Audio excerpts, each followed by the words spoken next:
Thank you for joining us for this special edition of KPBS News. I'm Maya Trabolsi. This would have been one of San Diego's busiest weekends of the year. But COVID-19 forced Comic-Con to hold its festival online, and the businesses that rely on those downtown crowds are taking another hit. KPBS reporter Matt Hoffman shows us what that looks like.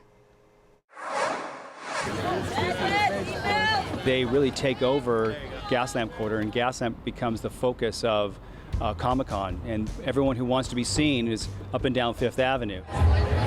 But with coronavirus showing no signs of slowing down in San Diego, the convention that brings in more than 100,000 visitors and $150 million in revenue isn't happening this year. It's been a challenging summer for sure.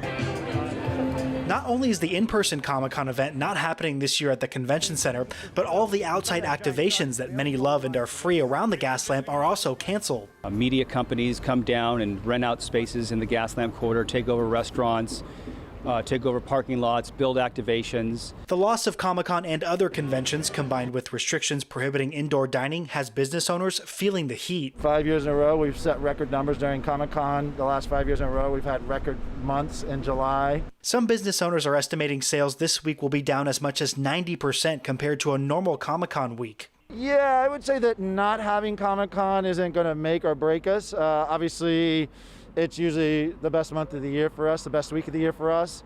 Right now, I mean, it would be nice to have it, but there's so many other things going on with the restrictions. La Puerta off 4th Avenue in the Gaslamp has been a nearly 100% dine-in business for the last 12 years or so. The pandemic has forced them to pivot. The restaurants that are really good at takeout don't do a lot of dine-in. The restaurants that are really good at dine-in don't do a lot of takeout. Before it was, 5% of our business throughout the year, and now it's 30%, and it's just completely different. La Puerta did work with the city to set up this outdoor dining experience, and just a block over on 5th Avenue, the street is getting ready to close, part of a push to allow restaurants to expand their seating into the streets. With outdoor dining only allowed right now, the program has been a lifesaver for businesses. Oh yeah, absolutely. I mean, some restaurants actually get more space being outside than they have inside. So almost every restaurant up and down Fifth Avenue is participating. For now, Fifth Avenue will be closed weekly from Thursday through Sunday to allow for on-street dining. Great ambiance for people to come down to the Gaslamp Quarter. Not like Comic-Con, of course. We'll weather the storm, and Comic-Con will be back, and we'll be ready to have them when this is all over. For those coming down for this sidewalk and street dining experience, remember face coverings are required except for when sitting at a table. Matt Hoffman, KPBS News. And Comic-Con is gone, but the Padres are back at Petco Park, just without their fans. This weekend brings the start of a short 60-game season for Major League Baseball. All games will be played without fans in attendance as a safety precaution. Players will also be required to maintain social distance and other guidelines. For those watching on TV, you'll see brand new uniforms as the Padres go back to brown. Now, Matt's story touched on restaurants in the Gaslamp. It's a challenge across San Diego County for restaurateurs trying to navigate an ever-changing series of public orders. John Carroll has more on what it takes just to stay in business. At Chess Arena in Point Loma, co-owner Nicolo Anjus knew just what to expect once COVID-19 hit. His family all still lives in Italy, a country devastated by the virus. So we started thinking of what to do ahead of time, knowing that there was no chance that here things were going to be different. Ever since Governor Newsom issued the first in the nation stay-at-home order, the people who own and run restaurants have been whipsawed from one public health order to another. First, everything closed, then open for takeout and delivery only, then indoors open, but restaurants had to close by 10. Then a couple of weeks ago, no more indoor dining. It's frustrating because you cannot you can't look at the long run as we usually like to do. And now every day something changes, but we're lucky because being a small business gives us, the opportunity to be fluid and flexible. For Anjus, being fluid and flexible translated into this, a secondary outdoor dining area that he and his colleagues built themselves. And along with being fluid and flexible, add fortunate. Chess Arena kept all their 46 employees on. They shared whatever profits they made with them, and they were able to secure some financial help. We were granted the payroll protection plan halfway through the stay-at-home order, so that gave us the opportunity to bring everybody back on the normal payroll for 8 weeks. Now, Anjus says business is okay, about half of what it was pre-pandemic. Not far away in Liberty Station at the Liberty Public Market, they were lucky. They already had a big patio outside. Still, it's been tough for the small restaurateurs here. More than 30 operations ply their trade inside Liberty Public Market. They work under the auspices of Blue Bridge Hospitality, based in Coronado. Matt Gordon is the vice president of operations. We have people who are not, multiple business owners or large business owners, and, to a lot of them every day is kind of a make or break at some point. So I think everybody, including us, was extremely scared about what the future could be. Both Matt Gordon and Nicolo Anjus say at this point they're just taking things day by day, like all restaurateurs, large and small, doing their best to navigate uncharted waters in the age of COVID-19. John Carroll, KPBS News.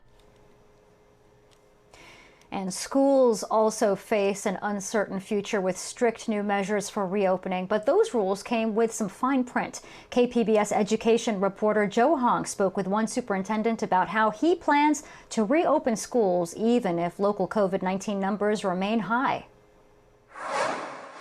Last week, Governor Newsom mandated that a county must be off the state's monitoring list for COVID-19 cases for 14 days before its school sites could reopen. That was tough news for San Diego school districts. Under the governor's mandate, no district in the county would be allowed to reopen campuses if the school year were to start today. I completely disagree with his order. David Miyashiro is the superintendent at the Cajon Valley Union School District. To treat all school districts the same and shut us all down at the same time is, I think it's a huge mistake. Luckily for Miyashiro, there's a clause in the governor's new rules that says superintendents can request a waiver of these requirements for only their elementary schools. The request would go to the county health department for consideration. My team's in the process of putting something together now because we fully intend to show the governor and show our public health that our programs are running safely. We're following every guideline to a T, and we're vigilant about safety. Beginning in April, Cajon Valley Union piloted a full reopening by starting a childcare program for the children of essential workers. Miyashiro said his staff used this opportunity to figure out the safest way to fully reopen schools for in-person learning in the fall. He said the program has run for months without a single case of COVID-19. Safety is based on practice. It's not based on theory. So like anytime you learn a new safety protocol in whatever industry you're in, you start by training and practice. Miyashiro said if the district's waiver is approved, he feels confident that all of its 18 elementary schools could safely welcome its students back to their campuses in the fall. We are ready. We have the PPE. A lot of the districts around in San Diego County are complaining that, it's not safe, we shouldn't open. Those are excuses because they didn't prepare. Miyashiro said he doesn't currently know when its waiver request would be approved. Joe Hong, KPBS News. With in-class learning in brick-and-mortar schools on pause, school-aged children will inevitably be schooled at home in the fall. But school at home and homeschool are two different options for parents to consider. We hear the words homeschooling and virtual learning a lot these days. Both models of learning are done at home, but that's where the similarities end. There's flexibility and more choice in homeschool. Claire Roush-Bennett taught high school in the public school system and now works for a public charter school while homeschooling her own 2 children. She says many parents she's talked to felt their kids didn't do well in the virtual learning environment. The reality is that some kids don't do well on computers for a long period of time. Some parents are learning more about homeschooling and seeing that there is a lot more flexibility and different curriculum options. She says many parents express their desire to get their kids off computers and limit screen time, which would be impossible to do with virtual learning, where lessons are led by school teachers via Zoom, as opposed to a parent teaching from textbooks. What also draws a lot of parents is the looser structure compared to the rigid schedule of virtual learning. There's still that lack of flexibility because they're following this bell schedule, right? Like, okay, you're going to come and you're going to do ELA here, and then you're going to take a break and come back.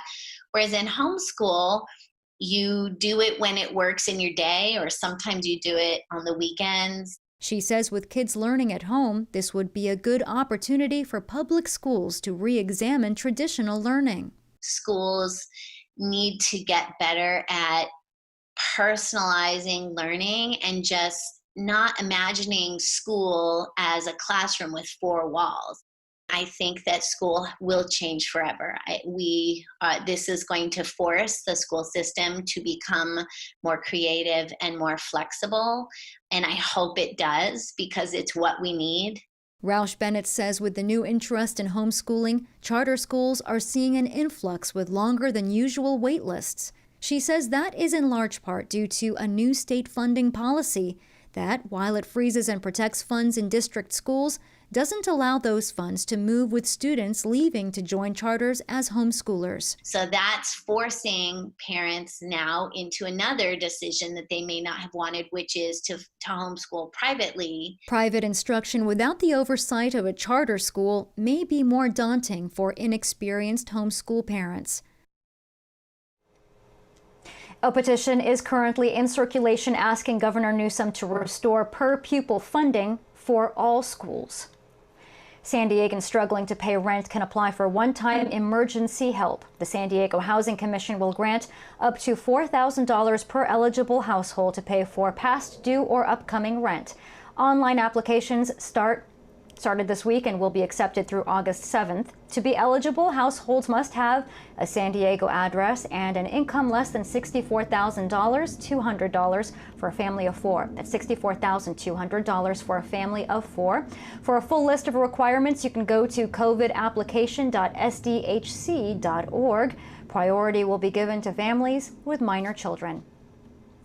Now, California became the nation's hotspot for COVID-19 this week with more cases than any other state. To our north, Los Angeles recently reported its highest number of hospitalizations in one day.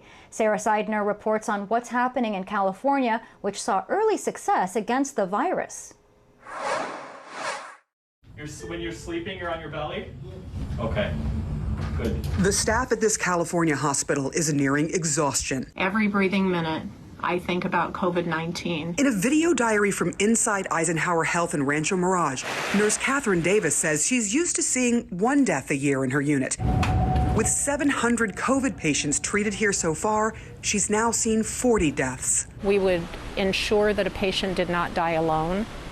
So, we would take turns spending time with them and holding their hand and talking to them. Doctors knew they had the beds to treat the surge, but not the staff. When we heard that the next, wave of relief might come in 2 weeks, 3 weeks, 4 weeks, that's when things become a little bit desperate. They asked the federal government for help, and it arrived. An Air Force medical team of about 20 helped shoulder the unending load. The stress here repeated all over California. So how did we get here? The state was the first to announce a stay-at-home order. That was March 19th. This is a moment we need to make tough decisions. 7 weeks later, the governor reopened the state on May 8th. You have bent the curve. But that wasn't to be. By early June, the 7-day average for new daily coronavirus cases was more than 2,600. By July 11th, it peaked at more than 9,400, more than a 250% increase. Anne Maureen, you are a renowned epidemiologist. What went wrong in California? We opened up too soon. We didn't have the virus totally under control. Experts agree. Residents and local governments got complacent. I want to be back on the field now. Case in point, 3 suburban counties near LA all lifted their mask requirements under heavy pressure from angry residents. None of this is based on science, but rather a nefarious political agenda to silence the people and strip freedoms from hardworking Americans. Now, hardworking Americans in all 3 counties are seeing a COVID surge, and hospital beds are filling up. And that's frightening, because where do we go from there?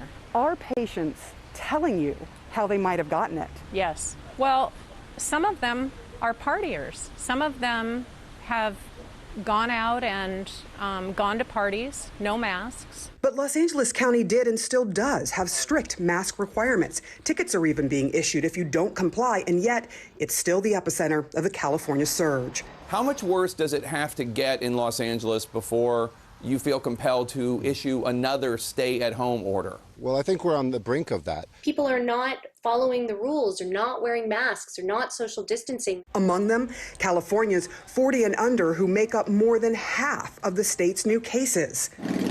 Also hard hit, the Latino community, which makes up a third of the state's population, but more than half of COVID infections. Sometimes it's mom and dad's work experience that has brought them into contact with it, and then it goes through the whole family. Experts say fixing all this comes only one way. You have to just shut down for now. I think that is our only way out. And that was Sarah Seidner reporting. Now, South Bay remains the hotspot for COVID-19 here in San Diego County. Look for the Tracking COVID-19 section at kpbs.org, and then you'll find cases broken down by zip code. Otay Mesa, Chula Vista, and National City are at the top of the list. COVID-19 is San Diego County's top priority in a recommended budget released this week. The $6.4 billion budget for this fiscal year includes $100 million of COVID-related expenses like testing, medical supplies, and food distribution. Budget increases include more than $23 million to address homelessness in unincorporated areas and a $1.5 million increase for child welfare services. Virtual budget hearings will begin on August 10th. Governor Gavin Newsom sent one-time payments to thousands of undocumented people across California. KPBS reporter Max Rivlin-Nadler tells us, however, their economic situation remains desperate. Please note, we're only using some first names and blurring faces to help protect identities of undocumented people. North Park resident Luis R. immigrated here from Mexico. He'd worked at the same restaurant as a line cook for 6 years. He was fired in March as the restaurant shut down because of the coronavirus pandemic. Obviously, for my situation, it's kind of hard to find a job. I just don't like to jump in a job. So I was there for about 6 years, and they just let me go by email. Luis has always paid taxes, but undocumented people are ineligible for unemployment benefits. And his husband, an American citizen, didn't get the federal stimulus check either. That's because they file taxes jointly. Luis began looking into relief funds for those laid off from the food service industry, but to no avail. Then, the state said it would be giving between $500 to $1,000 to some undocumented people. I was like checking the news all the time, when it's gonna be this, when it's gonna be this, when it's gonna be this, because I wanna like have a little bit of money, you know? Nonprofit Jewish Family Service of San Diego distributes the payment in the form of prepaid debit cards. They go to undocumented people impacted by the pandemic in San Diego and Imperial counties, where around 7% of the state's undocumented population lives. The program began in May. Immediately, service providers across the state were inundated with calls. By the end of June, Jewish Family Service had distributed $5 million in funds to 10,000 undocumented people in the region. Luis was one of them. After waiting almost a month for it to arrive, he received a prepaid debit card for $500, his first type of assistance in 4 months. Restaurant worker and undocumented immigrant Rosalba was also laid off during the pandemic. Like Luis, she's been paying taxes while she's been working in the United States for the past 18 years. She said it made her feel sad because they're a community of workers who support this country with their taxes, but they don't have the same rights as citizens. They don't have the opportunity to take account of their contributions, and that frustrated her. It made her angry because she contributes to this country. Rosalba ended up getting $1,000 from the state through its emergency fund. It helped her pay her cell phone bills and buy cleaning supplies to stay safe during the pandemic. But it wasn't nearly enough to make up for her lost income.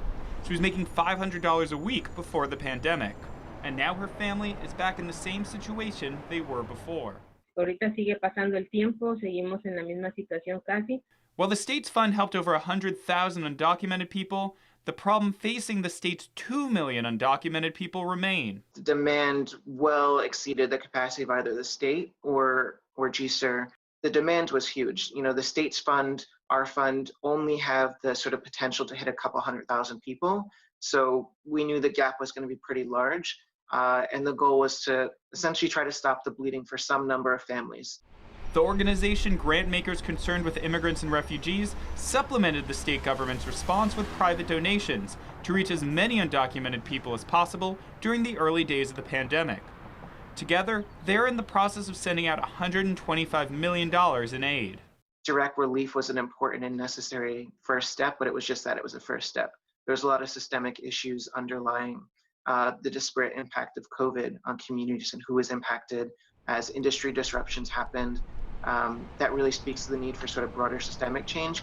Dr. Kira Green of the Center on Policy Initiatives says without assistance, undocumented people will return to unsafe working conditions and get exposed to COVID-19. People should be clear that we're not doing anything except increasing our negative health risk for all of us. We're seeing outbreaks of COVID in fields and other places where we know we force undocumented folks back into work when we don't provide protections for them. Green says the state should raise taxes on the wealthiest Californians to expand a social safety net to undocumented people who make up 10% of the state's workforce. Because with many businesses unable to reopen with the rising numbers of coronavirus cases, the situation for San Diego's undocumented population, without jobs or government assistance, remains perilous. Max Rivlin-Nadler, KPBS News. San Diego County has seen more than 25,000 cases of COVID-19, and a special call is going out to those people. The San Diego Blood Bank is asking for convalescent plasma donations from those who have recovered. Although not a cure for the virus, the plasma has proven to be effective for some patients. Supplies are low and requests for local hospitals are high. To donate, you must have had a positive test, recovered, and be symptom-free for 28 days. Loneliness among seniors who live alone has only worsened as health experts urge older Americans to stay put. KPBS's Amita Sharma spoke to a woman who uses an online social community to ward off isolation. I rented an Airbnb on a trip to Cuba. Another one I met up with on a trip to Bali. That's 60-year-old Kimberly, who didn't want her last name used, talking about life pre-pandemic. There were discussion groups ranging from everything from movies, arts, sciences, current events, health and wellness. COVID-19 hasn't slowed her down. I visited Hawaii a Saturday afternoon. I joined a get-together with some folks with a stand-up comedian and a commentary. Did some meet and greets, and almost went to visit a haunted mine in Australia. Hey, everybody. All of this, of course, was done virtually. But before the coronavirus, Kimberly globetrotted and chatted with people belonging to Stitch, an online group billed as the world's largest companionship community. It's where people meet to find others to join them at what they love, like attending the opera, bird watching, hiking, talking about current issues. So when we first founded Stitch, our original goal was to get people to form positive and enriching social connections, and that can be a range of different connections. And our philosophy was actually to get people offline, get out there in the real world and meet around the things they like to do. With a master's degree in social enterprise, Andrew Dowling started Stitch in 2014 in Australia for people 50 and over after another business he launched, which provided tablet computers to seniors, opened his eyes to the risk of isolation as people age.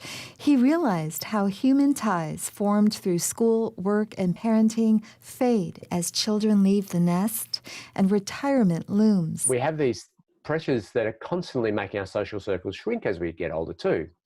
And so we found more and more our people we were working with were saying, you know, I'm actually, like, this thing you're doing is great, but can you help me make new friends? Like, I'm actually quite lonely. USC gerontology professor Donna Benton says it's not uncommon for someone to wake up one day and realize their peer group has dwindled rather suddenly. We may have actually lost them completely to death. So if that happens, your network is smaller, and it's that much more difficult to develop new networks. Benton and Dowling quote studies that say loneliness, especially among older people, can cause inflammation, dementia, and reduce someone's overall immunity to disease. Once we understood that, we thought, well, surely there's a role that we could use today's technology in a way that actually creates positive outcomes for people, rather than what you normally see on the internet is, trolls and arguments and all that sort of stuff. Dowling says COVID-19 has made the Stitch platform even more vital for older people. It's a terrible world we're living through in many cases, and for many reasons. But there are some kind of silver linings in there, and we're hoping to say, well, let's seize on the silver linings and turn them into as much of a bright sunshine that we can. This is the San Diego Stitch meeting. That's been the case for Kimberly. When the pandemic first hit, she says she grew sad and confused and could have gotten lost binge watching on the sofa. But Stitch helped her get out of that potential rut. It's kind of ironic because I'm participating in more events during the isolation period than I ever did before. This is my 5th video meeting today. Kimberly says the fact that the platform is worldwide means someone somewhere is always available to do things with. So I can have coffee with a group at 6:30 in the morning, which I'm doing tomorrow, and do things on the weekends, or if I have some flex time out, a lunch hour, I can participate in an activity and do some yoga on the weekends. Amita Sharma, KPBS News. And that's all for this special edition of KPBS News. For all of us here at KPBS, I'm Maya Trabulsi. Thank you for joining us, and stay safe.